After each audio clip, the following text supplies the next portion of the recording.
name's Kathy Hipp, and I'm the proud superintendent of Anderson School District 3. If you don't know much about Anderson School District 3, we are the largest geographical area of the school districts in Anderson County, but we have the smallest population. Our student population is about 1,620.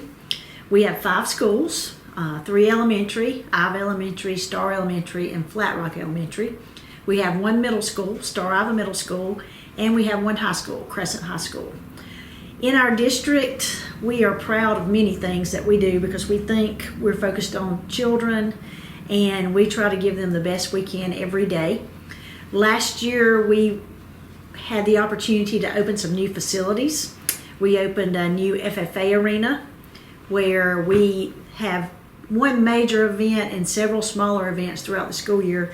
Our major event is the Gerard Rodeo, and that's each year in May. So we were able to house that event in the FFA arena and had a great turnout, probably made the most money of any year that we've done it. We raised over $15,000 that go to scholarships for students in the name of Gerard. We also have hosted the Anderson County show for livestock and several other events. So we look forward to building on that. Another facility we opened last year was our new baseball facility.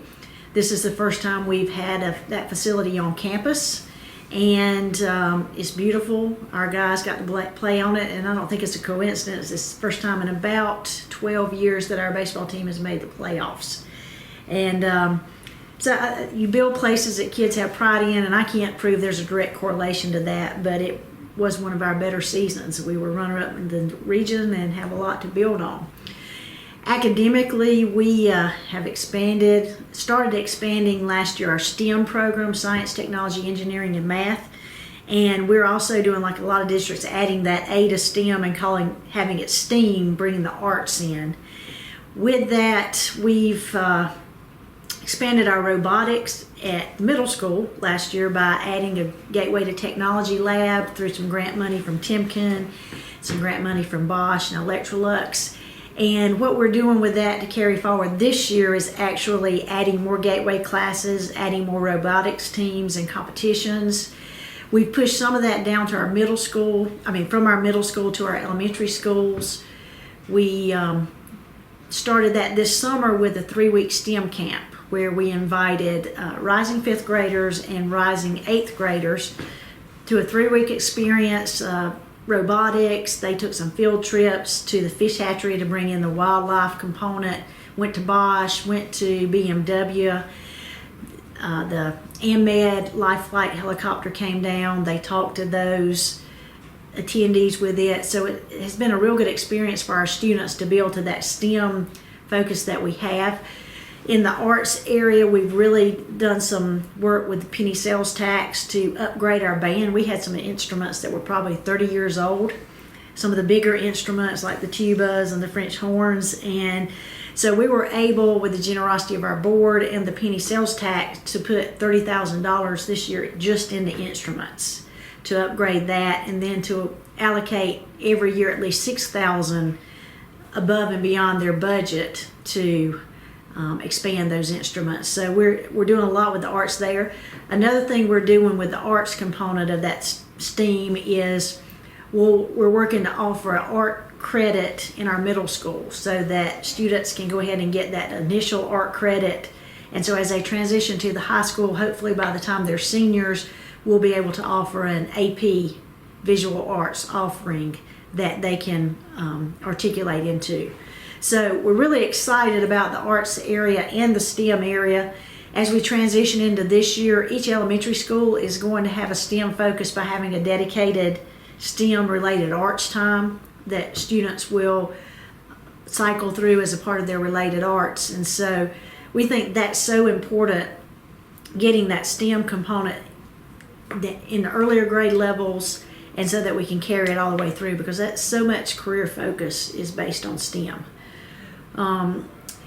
Another initiative going on that we've really built the groundwork for last year, and as we were leaving this summer, that will really hit full steam this fall, is going to Chromebooks. Many districts have put in a one-to-one initiative, And what we're starting in Anderson 3 is the first step in that is really a classroom initiative. What we want to have is one-to-one classrooms and let that build into one-to-one student devices to take home. And we purchased Chromebooks for all of our middle and high school teachers to take home with them this summer to become more familiar with. We've purchased a larger number of Chromebooks for our middle and high schools, getting closer to that one-to-one classroom model. And we'll have a dedicated professional development focus to using Google, using Chromebooks in the classroom, so that we have that real focus and hands-on use in the classroom. Now in our elementary schools, we're a little bit closer to one-to-one classrooms with iPads. Our schools have been diligent to use their Title I money and some penny sales tax and district technology money that in grades 3 through 5 in our elementary schools, they're one-to-one classrooms, and we're trying to push more of that down to K1 and 2 as needed. I'm not one to put technology in classrooms just to say you have it in classrooms. I want it to be utilized in classrooms as a true teaching tool where it needs to be. And so by getting it started in our classrooms, used on a daily basis, then we can really gauge the need to have kids taking it home every day. Is that useful? Is that what our community needs? I always want to have kids to have the capability to take it home, but we're still in decision of, does every child need to take it home every day? So that's heavy on our list this summer and this fall. Another thing that we're really has picked up full steam is getting ready to move to the Career Center. Dr. Bob Couch came on board July 1st to be the director of the Career Center, and he will work directly with the 3 superintendents for us to make the changes to our schedule, the adjustments to our personnel, just the planning phases of getting moved into that building, the logistics of it, and doing the recruitment on our side, because for us it means new programs. Our kids right now have opportunities in 5 career and technology programs. When the Career Center opens, we'll have opportunities in 16 to 18 programs. And so with us, it will be recruitment, information, letting our students know what's available, and then making the preparations on our side to have them ready to go.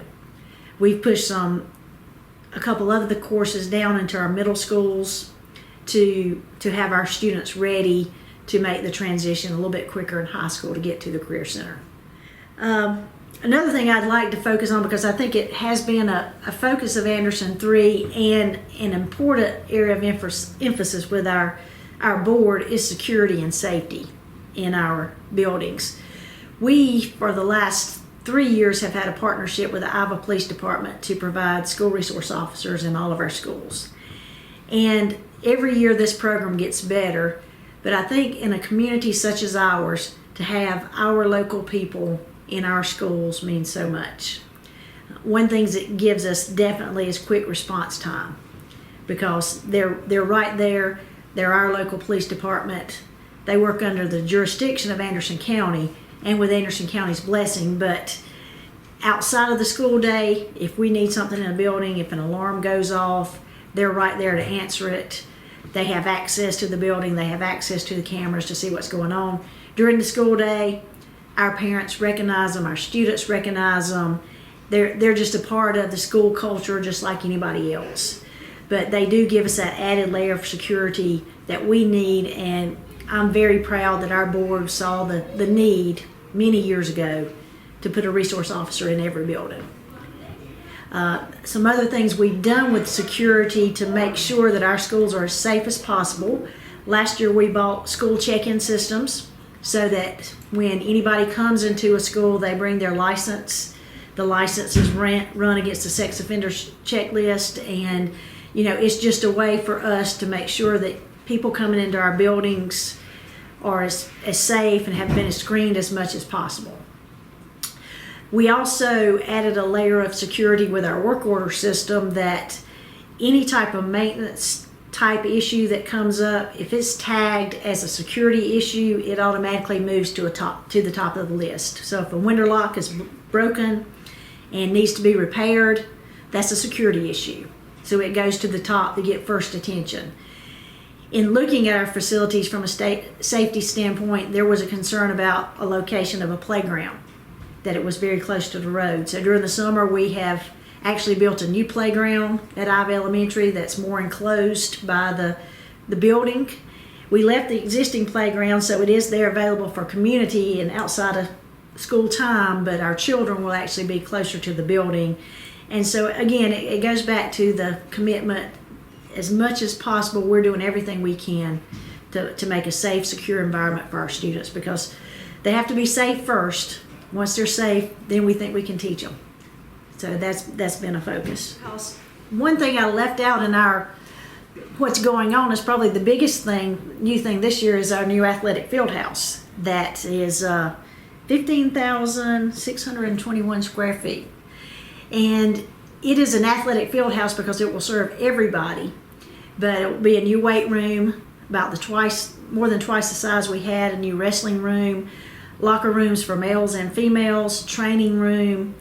It will be a great facility that we hope to have open by the first part of September. And I think when you think about athletics, what you do is you build school pride. It gives children gives them a cause, if you will, to jump on, gives them pride in their school, and that pride carries off into their classrooms. I'll give you an example. One example is when the softball team was going to the state championship this spring. And even though Crescent has won 19 state championships, we haven't been in the state championship game in several years. And so as we were going through the upper state and the state, the principal at Crescent sponsored pep buses to take children to Charleston when we played hand-to-hand, to take them to USC when we played the finals, and those buses were loaded with kids who had lots of spirit, cheered on their teams, a lot of school pride. And what more would you want children doing on a Friday night? Going with their school team to an athletic competition to cheer them on, or just out doing whatever. And that pride spills over into the schools, the pep rallies, and there's just an excitement when your team's winning. Our football team made the playoffs this year. There was a lot of excitement there. Teams winning, everybody's excited in the hallways. That excitement spills over into the classrooms, because it's another piece of that climate, that environment that gets kids motivated. And then when you bring them in the classrooms, you can kind of build on that excitement about the athletics, excitement about ag, excitement about what's going on in the arts, and tie that all into whatever academic focus is in that class. And so I do believe it all plays a part. It goes back to, I believe in the whole child. And if you meet the needs of the whole child, then that's when you're going to get maximum potential out of everybody. I can't just care about you academically. I've got to care about your interest. I've got to care about your needs. I've got to care about what's going on in your family. I've got to care about, are you good emotionally? All those things tie together. And so positive builds positive. And everything plays a part in how well our children do it. And one example I know right now, I don't know all of our test scores, is that our advanced placement scores are much better this year than they've been in the past. And that's, that is just one measure, but it definitely, I think, plays a part. We've expanded those offerings for children, and we're seeing some results in that. And it spills over. I think our graduation rate's up at 89.7%. It's held steady there for the last couple of years, and I think it just goes back to school's a good place to be. And while I'm here, I have high expectations, and I want to be a part of what's going on, if you will. Now, one other project that you'll see in the next month or so at Star Ive and Crescent, we're putting up modern digital signs at Crescent and at Star Ive. So the information on those signs should be current.